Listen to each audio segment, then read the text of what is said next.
দেবী দুর্গা কোন পীর মুরিদ মুর্শিদ কোন ডেহারা চহারা গাইয়া যদি বিষ নামায় চলবে না, ঝাড়ফুঁক করে হারাম। কিন্তু ওঝা, আমার নিজের চোখের দেখা একটা ওঝা, আপনার আমার এলাকার কথা বলছি, শুধরাইবার জন্য বলছি, কাউকে যদি খারাপ লাগলে মাফ করিয়েন। কি বলছে? আমি নিজের চোখে দেখেছি, একটা লোককে বিষ লেগে গেছে, সাপের বিষ লেগেছে, একটা এত বড় করে একটা 3টা লোককে নিয়ে আসলো, একটা এত বড় করে। আমি শেফার কথা বলছি, আল্লাহ বলছে শেফা উল্লিন নাস, কোরআনে আছে শিফা।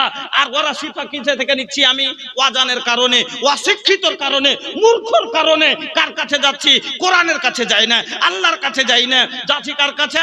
না তো রুস্তম ভাইয়ের কাছে।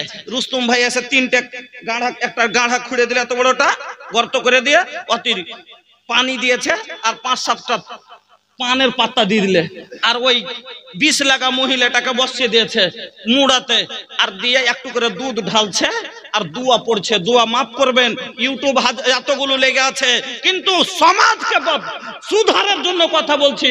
দুয়া এটা একে মানা যাবে? এই ঢন্ডর এলাজ করা যাবে না? এতে চিকিৎসা হবে না? এতে শেফা পাওয়া যাবে? কি বলছে জানেন? একবারে দুধ দিলা,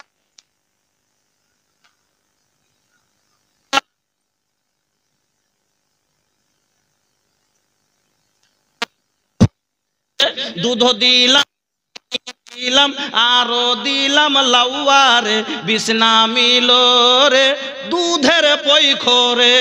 এটা দুয়া, বলেন দুয়া। সমাজ সুধার হতে হবে। আর এইরকম লোকের কাছে আজকে আপনার আমার সমাজ যায় না, যায় না, যায় না, যায় না। কেন যায়? অশিক্ষিত সমাজ। বলবেন তাহলে এই কোরআনের প্রথম সূরা দলিল বিষ নামিয়ে দেখাবে কে? সূরা ফাতিহা। আল্লাহ রাসূলের জামানা, সাহাবায়ে কেরাম বাইরে আছেন, বাইরে গিয়ে এক ওই এলাকার এক ইহুদির সর্দারকে সাপে দংশন করেছে, বিষাক্ত জিনিসে কামড়িয়েছে, সারা শরীরে বিষ ভরে গেল, কেউ বিষ নামাতে পারে না, মরে যাবে, মরে যাবে। কি করবি, কি করবি? বলছে যা তো ওই নবীর সঙ্গী সাথীদের মধ্যে কাউকে পাঁচটা একটু ধরে লিয়াই, ওরাই পারে তো পারবে বিষ নামাইতে। নিয়ে আসা হলো, আনার পরে বলছে বিষটা না তুমি পারলে নামিয়ে দাও না। বলে ঠিক আছে করে দিব, এলাজ করে দিব, কিন্তু বিনা টাকায় করব না ভাই। কি লিবে? না তো বকরি লিব। কতগুলো? না তো এতগুলো। একটা ময়না মোতায়েন হয়ে গেল যে এতগুলো বকরি দিলে এলাজ করব না তো করব না। আমার বন্ধুরা এবার বিষ নামিয়েছে, বিষ নামার পরে বকরি নিয়ে চলে এসছে। কয়েকজন সাহাবী আছেন, বলছেন ভাগ কর না। বলছে না এখনো ভাগ করব না। যখন রাসূলের কাছে যতক্ষণ বলে যাই না, না নিব। আল্লাহ রাসূলের কাছে গেলেন, নবী বললেন যে আল্লাহ রাসূল কোরআন থেকে এলাজ করে বকরি নিয়েছি, নেওয়া চলবে? আল্লাহ রাসূল কইলেন আমার একটা ভাগ বসাও, মানে জায়েজ আছে। আল্লাহু আকবার। দেশে কইছে আচ্ছা বলো তো তুমি কি কি বলেছিলে? কইছে আল্লাহ রাসূল আমি সূরা ফাতিহা পড়ে ফুঁক দিয়েছিলাম। কইছে তুমি কেমন করে জানলে যে এটাতে বিষ নামবে? কইছে কেন হুজুর, এই সূরার নাম হলো সূরাতুস শিফা, মানে বেমারের এলাজ। আমি জানি আল্লাহর কালাম সত্য, আর এই সূরা পড়ে যদি আমি ফু দিই তাহলে বিষ নেমে যাবে। আমার মায়েরা, বন্ধুরা, আমার ভাই জানেরা, আজকে আমার ওয়াগ্য মা বোনেরা, জাহেলা মহিলারা বাড়ি থেকে বের হলে হাতে কাজলতি নিয়ে বের হয়, হয় না, হয় না? অশিক্ষিত কত বাড়ি থেকে যখন বাপের বাড়ি যাবে দেখেন বাঁ হাতে একটা কাজলতি ধরে থাকে। কেন? ছেলেকে নজর লেগে যাবে। এই কালি লিয়ে থাকলে পারে, বা একটা কাঁটি বেঁধে দেয়, হাতে দেখবেন কড়া বেঁধে দেয়, কোমর একটা মুচড়া বেঁধে দেয়। এইরকম করে আপনাকে আমাকে আপনাকে বলছি আরো কত বদ আকীদা আছে আপনার আমার সমাজে অশিক্ষিত হওয়ার কারণে। আপনার গলিতে গ্রামে হাঁটতে গেলে দেখেন একটা গায়ের গলাতে চাপ্পল বাঁধা আছে, আছে না নাই? কালো তেনা বাঁধা থাকে না, থাকে না? থাকে। আচ্ছা ভাই গাইটা কইছে কেনে বেঁধেছে? সে কইছে গাভীন আছে, 7 মাস 8 মাস হয়ে গেছে, একটু থানটা বড় হয়েছে, তাহলে বেঁধে দিয়েছে যে কি নজর লেগে যাবে। আচ্ছা ভাই গাইটাকে তো এই খুঁটা থেকে ওই খুঁটা করব তাহলেই হতে পারবে। আচ্ছা গরুর থেকে মানুষের বেশি সম্মান কিনা? মানুষ বেশি সুন্দর কিনা? তাহলে 8 মাস 9 মাসের পেটলে যাহারকে বেটি দেয়া বহুরা যে চলে যাচ্ছে বাপের বাড়ি নানার বাড়ি, তাহলে ওর গলাতে কয়খান চাপ্পল দেওয়ার দরকার ছিল? ওর গলাতে চাপ্পলের দরকার ছিল কিনা? তাহলে আপনার বুঝ কত গালাত। জন লিখাল বাম কিসমত মা উহে হোखे वाला बा, जोन लिखल बा किस्मत माँ उहे होखे वैसन सोचला से कुछ नहीं होला, ऐसन वैसन सोचला से। अल्लाह के मर्जी के बिना पत्ता भी ना हिले, अल्लाह के आगे केहू के बस कबहू न चले। আল্লাহ চাহেনি আর কেউ যদি বলে यार গাইটাকে মেরে দিব, यार দুধ খারাপ করে দিব, হবে কি? হবে না।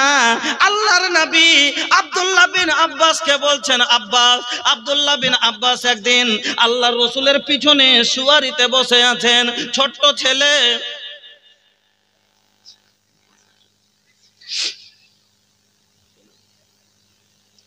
अरे 10 থেকে 15 মিনিট তো কথা মানুষ কম করে বুঝাইতে দেন। এই জন্য আমি বলি যে আমাকে ডাকেন না, আর ডাকবেন তো শুধু বলে দেন চান্দা করতে হবে, ডাইরেক্ট কষ্ট বাদ দিয়ে দেন, একবারে ডাইরেক্ট হাত উড়া মারেন।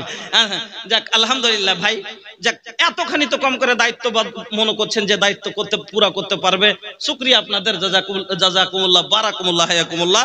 আমি আপনাদেরকে বলছি মাত্র 2-4টা কথা বলছি, শুনেলেন? তাহলে কি আপনাকে বলছিলাম, আব্দুল্লাহ বিন আব্বাস পিছনে রাসূলের যেরকম মোটরসাইকেলে ছোট ছেলে বসে থাকে, কমর ধরে থাকে, ওরকম আল্লাহ রাসূলের কমর ধরে বসে আছে। আল্লাহ রাসূল 10টা কথা বলেছিলেন, তার মধ্যে একটা কথা বলেছিলেন, ওয়ালাম আন্নাল উম্মাতা লাবিজতামা তাআলা আইয়ান ফাওকা বিশাইইন লাম ইয়ানফাকা ইল্লা বিশাইইন কাদ কাতাবাহু আল্লাহু লাক ওয়া ইন ইজতামা ওয়ালা ইয়াযুরুকা বিশাইইন।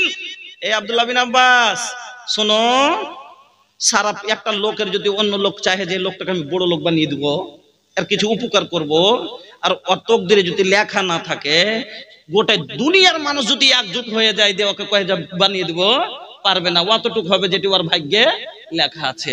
ওরকমই একটা লোকের চাহে যে ক্ষতি করব, তো 1 লয় 2 লয় যদি সারা পৃথিবীর মানুষ এক হয়ে যায়, তো অতখানি ক্ষতি হবে যতখানি ওর ভাগ্যে লেখা আছে।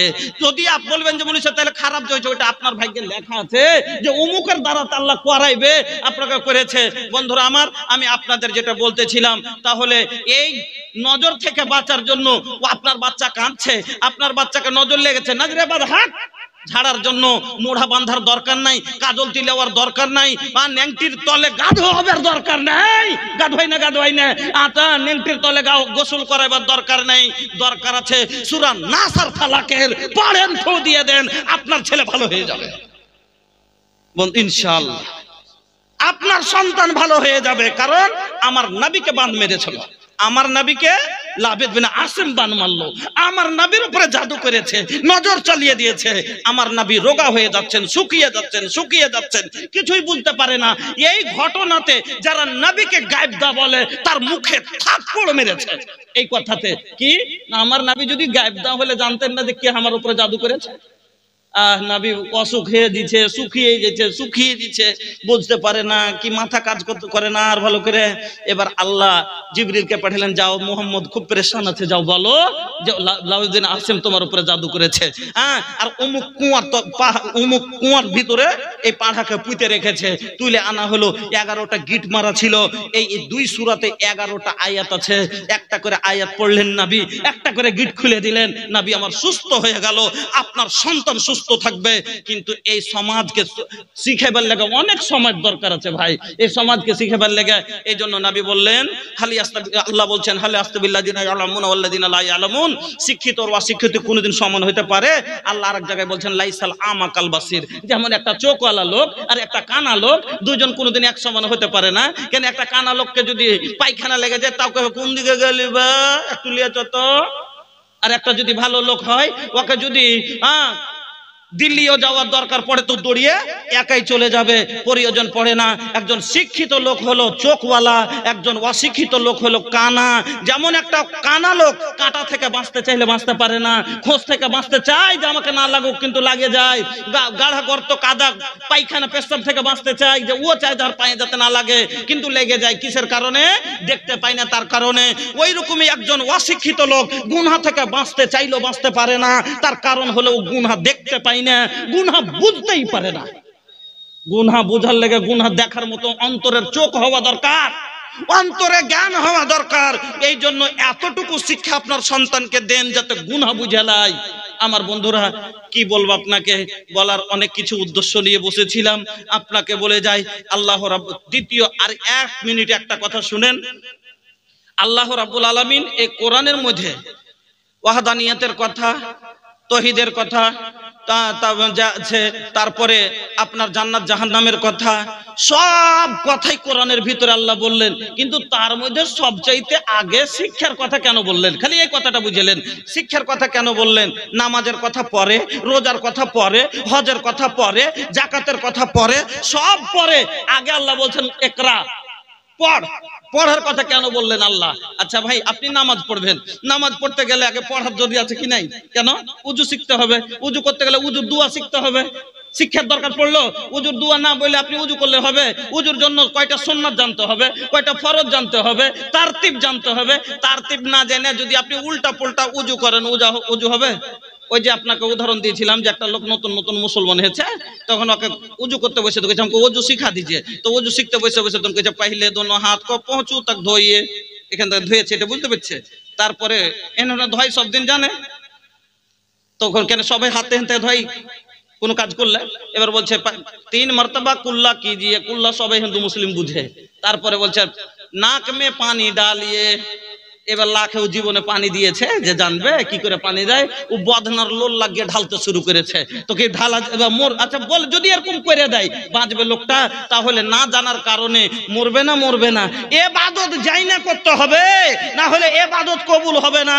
আমার বন্ধুরা, নামাজ পড়তে গেলে আপনাকে বলছি প্রথমে উজু শেখা দরকার। উজু হলে নামাজ হবে, নামাজ হলে নেকি হবে, আর নেকি হলেই তবে ভাগ্যে জান্নাত হবে। এই জন্য আল্লাহ বললেন আগে শিখ পরে কর। রোজা করবেন, রোজা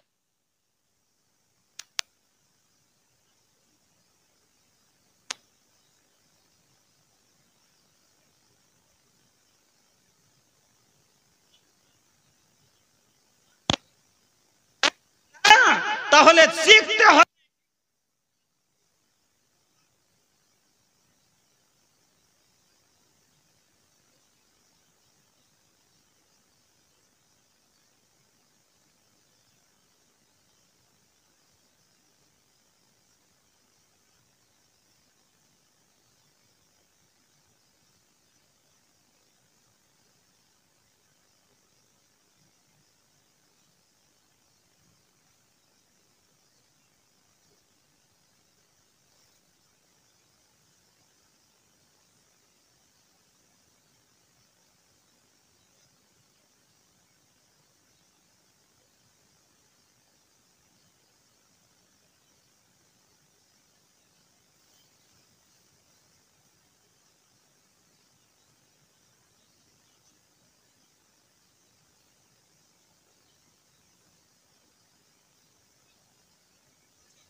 আমি একজন 5,000 টাকা, জাযাকাল্লাহ, বারাকাল্লাহ, হায়াকাল্লাহ, আল্লাহুম্মা বারিক ফি আহলিক ওয়া মালিক।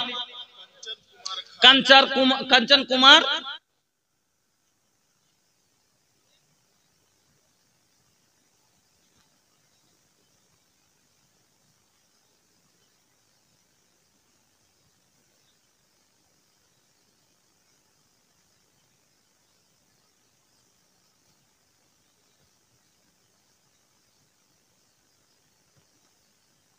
রুপিয়া।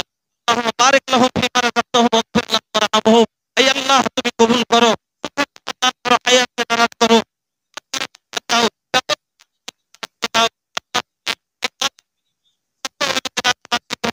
আল্লাহ তুমি সুখে রাখো, আশাকে পূরণ করো।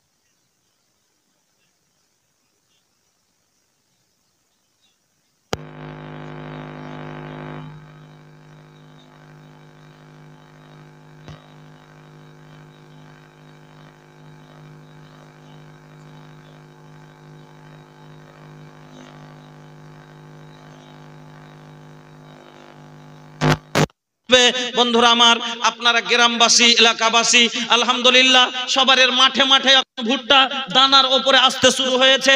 আপনারা ফসল পানি থেকে লিখান, আল্লাহ মাস দেড় মাস পর 1 মাস পরে ভুট্টা হয়ে যাবে। আপনারা তাতে থেকে কুইন্টাল 2 কুইন্টাল 1 কুইন্টাল 50 কেজি আপনারা লিখান। আল্লাহ আপনাদের ফসল পানির হেফাজত ফারিস্তার